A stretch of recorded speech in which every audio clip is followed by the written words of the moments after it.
ก็เต็มที่โจมุนโจมุนแล้วก็ต้องแต่งตัวสั่งรู้เดียวเจ้าตันตาปักไข่นอนเดียวที่นั่นรถกำขันเงินถึงหน้าจวนเสียงมาเขาเสียดังปะลังปะลินนี่ก็จะ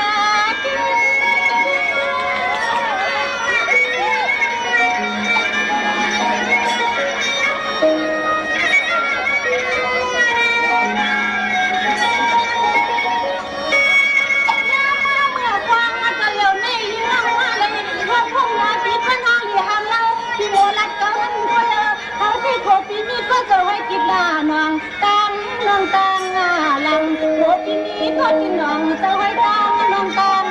ลำคุณอาจวันเสียงน้องเลยมาความเชื่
เป็นเดีย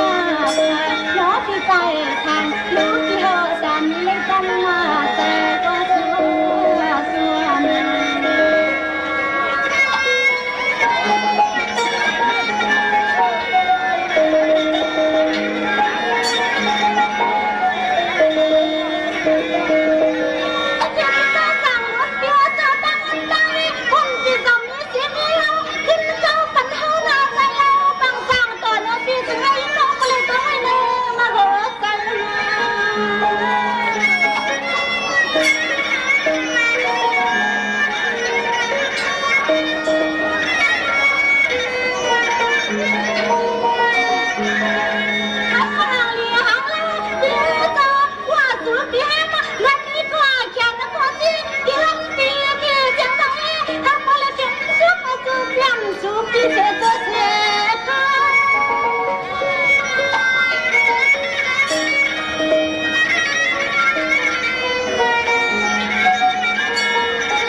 อันตอนนั้นหมอจะเสียจะตายก็ลื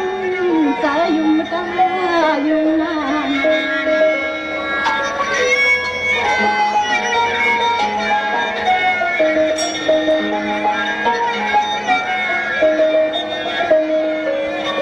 การสั่งไปอยู่ในกองการนั่นแต่มันนั่งนั่งรันในที่นี่ค่ะเนี่ยจริงอันน้องว่าต่างคนต่างนี้เพราะว่าต่างคนต่างนี้น้องต่างนี้น้องตาอยากเจอเรื่องนี้ก็ที่นี่จูก็พาเป็นคนมาเนี่ยสิในย้อนเปิดหาอยู่อันนี้น่าอยู่อันใดคงเปลี่ยนลองไม่ลองทุกเจอเดือดใจผมเนี่ยอยู่ เนี่ยจริงคำเบิร์ดยังประดังตอนนี้ มองความหมดมาที่มาทำ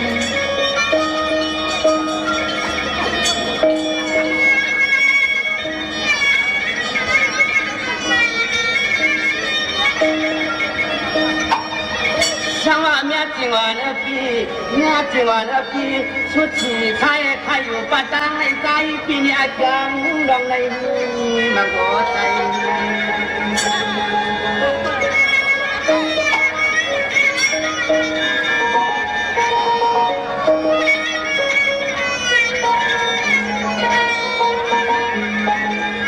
อ้ยอันว่ายังเมื่อมาวักกันที่เขาเมื่อเขาว่าเปลี่ยนดุงนี้เปิ้นคนข้อไหนนั้นเปลี่ยนดุงนี้เปิ้นคนข้อไหนที่ก็ทิ้งไว้ใส่ในปอต้องปอกตอนเขียนวันแก่นกำ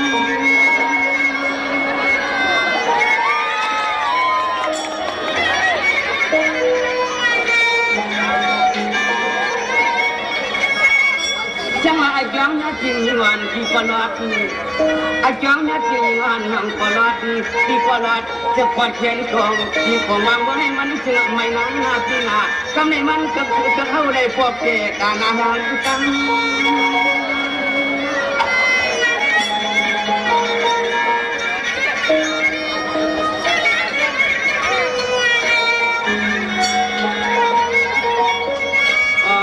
เทวดีก็คำยักษ์วันพี่มีดอกส้มดอกคำดอกคำว่าหำวัดไว้ฟ้าละเก่าพอฮักเทวาเฮาเทเป็นครอบครัวเก่าทำในเมืองน้องสาวตันอยู่ในเอาล้อฮักน้องเปียมันทองให้เราฟังเป็นเรื่องปันเจน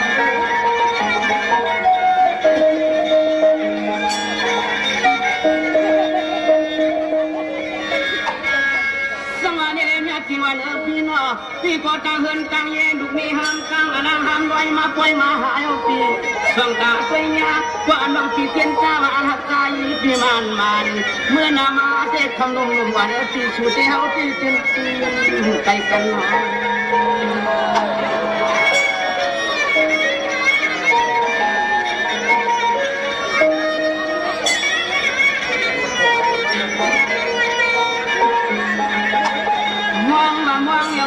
เกิดพี่ว่างมามองแล้วคำเกิดพี่ยินคือเสียงเรียกนางหวนปันกูวันไปเมื่อปล่อยเพื่อจะก่อนลม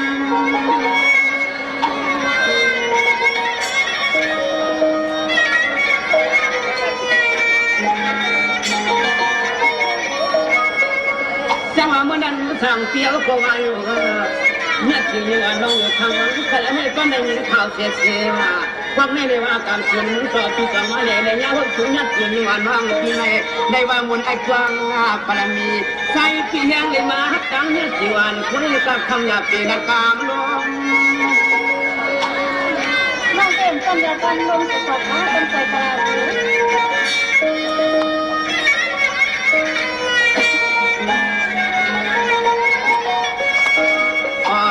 ท่วมมาท่วมแล้วกามเนี่ยจีวันท่วมมาท่วมแล้วกามเนี่ยจีวันเขาลานเขานั้นกับเล็กเขาเนี่ยจีวันเขาที่ความไม่ปวดตัวเขาท้อใจ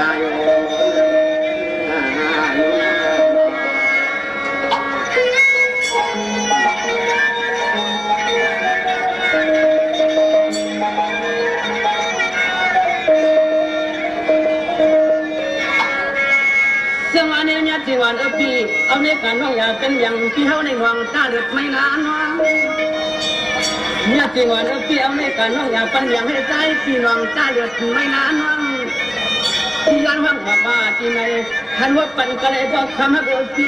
ใจที่ยันในเอาข้อความยืนพักอย่างชื่อไว้ในที่หาใจอยากไปกัน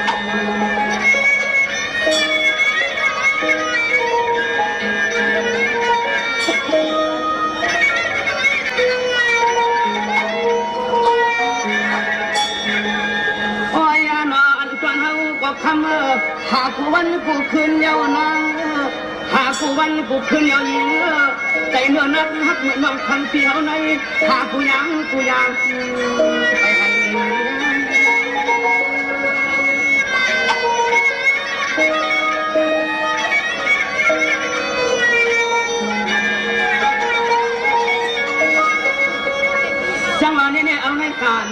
พี่เจ้าใหญ่ปืนคำคนยังเห็นอาช้ำสองเจมีเศษสองผักสองเจมีเศษสองผักกำมาค่อยมาเล่นค่อยหาเอาในมือหน้าสองพี่เขาทำมิจิแทนตาหนองหอยซอยไว้เหนือที่งานเขาปวน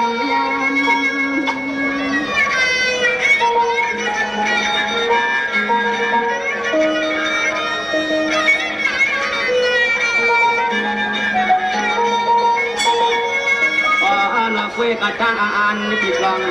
จานเปลี่ยนในเวลาคำที่วันตอนนั้นใจเจอ่านฮักเจเจหำปันให้มันกระจายใจเจอ่านฮักเจเจหำปันให้มันกระจายที่วันว่าใช่ว่า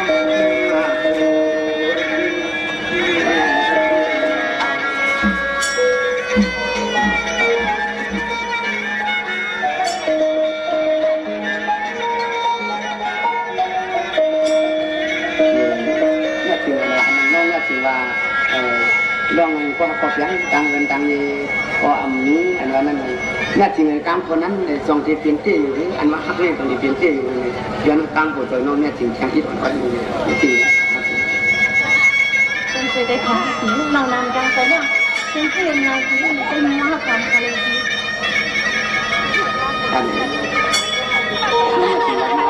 อันนี้มีคนที่ทำเป็นนั้นตัวที่เอาไว้ในอกในใจนี่คือตัว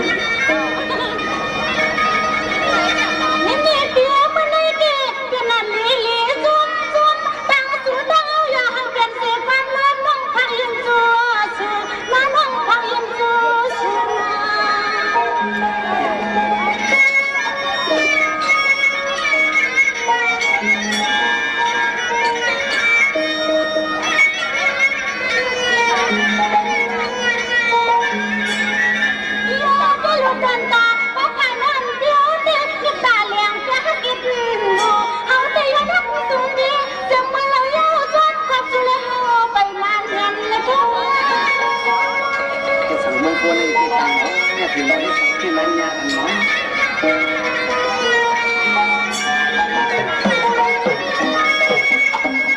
ก็รู้ในเดียเดียวละกันตาน้องเอาที่คือมันคงเขียนกังออกยังนะสวดมาเขียนไว้ว่าน้องคือกังนะสวดทำในก็เสียงเขาคือเขาอยู่ในเรื่องกว้างไป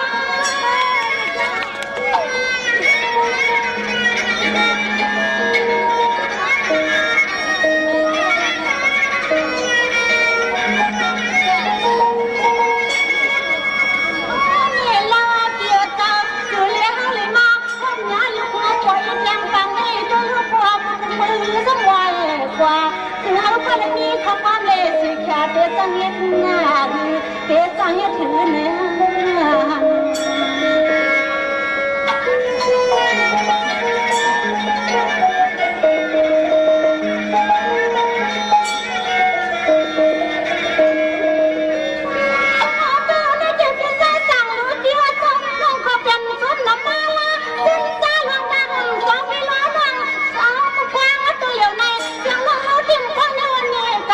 ทุกคำจะเอานี้จะขอบคุณทั้งทั้ง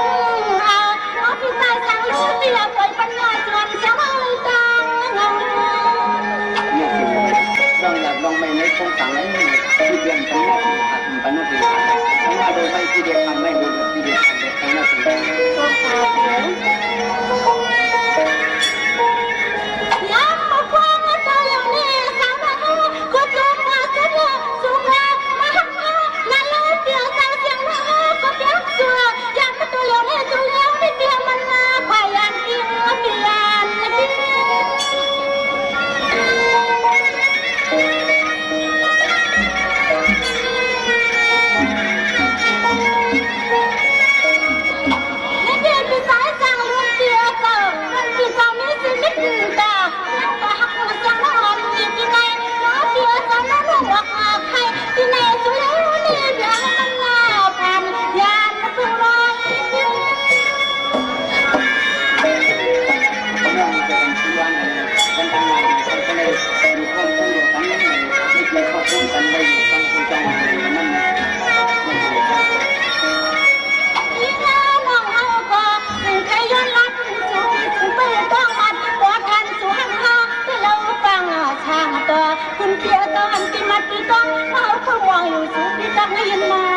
ปันตอนนี้จึงจุดจักเห็นมาปันเลื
ใครบ้านอะไรนี่ที่มาตีจ้องตีมุงตีมองนั่นนี่ก็เบื่อน้องเด็กเป็นลูกเมย์เกินพันหรือไม่เหตุการณ์ไปนี่ถ้าถักหลักซอนก็น้องจางฝันในมือเลี้ยวได้นี่ขอก้อนถักหลักซองพี่ชายสั่งลูกเขาเป็นสั่งตัวห้ามน้องในกลางเต็มปีซ้ำเดียวอีสังใครบ้านเลยเป็นที่มาตีจ้องน้องต้องมุงมองค่ะพี่ชายสั่งลูกนี่ให้มาเลยเปลี่ยนที่เนี่ยตาหาปักเช้าเกียรติวางเลือดปูจันปีมีไหนเนี่ยปีเดียวในปันน้องนั่นคือต้องได้ไปกันนั้นจุดเสียค่พี่ชายสั่งลูกนี่น้องก็เดี๋ยวซิมไว้เลยในให้ปีเลยน้องอย่าเป็นอันลงลืมกันให้เป็นที่มาต้องขึ้นกับวันลืมมือนานนะจุดเสียค่พี่ชายสั่งลูก